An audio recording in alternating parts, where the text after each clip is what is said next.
Ինչու են վերջին տարիներին այսքան շատ խոսում արտամարմնային բեղմնավորման մասին եւ դրա կիրառումը որպես անպտղության բուժման մեթոդ գնալով աճում։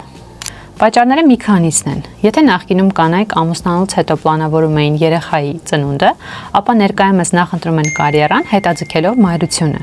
որը սովորաբար ուղեկցվում է երիտասարդ տարիքում ձվաբջիջների սառեցմամբ, իսկ կնոջ վերարտադրողական համակարգը ընդմիշտ չի աշխատում։ 35-ից հետո ձվարնային պաշարը իջնում է, որը նշանակալի ավելանում է 40-ից հետո։ Այդ իսկ պատճառով հետագայում հղիանալու միակ մեթոդը մնում է արտամարմնային բեղմնավորումը։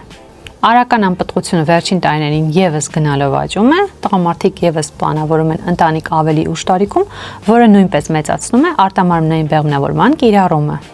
Մենք ապրում ենք 21-րդ դարում, որտեղ տեղեկատվական հարթակները գնալով աճում են, իսկ մարդիկ սկսում են խոսել իրենց անձնական պատմությունների մասին։ Այդ իսկ պատճառով թվում է, թե բոլորը խոսում են, ինչպես են հղիանում, ինչպես չի ստացվում հղիանել բնական ճանապարհով եւ ինչպես են ընտրում արտամարմնային բեղմնավորումը որպես բուժման մեթոդ։ Տեղեկատվական հարթակների աճին զուգահեռ դիտվում է նաև գիտության եւ տեխնոլոգիաների աճ, որոնք էլ հնարավոր են դարձնում նախկինում անհնարին թվացող անպտղության պատճառների բուժումը։ Հետևեք իմ մասնագիտական էջերին ավելին իմանալու համար եւ ունեցեք շատ երեխաներ։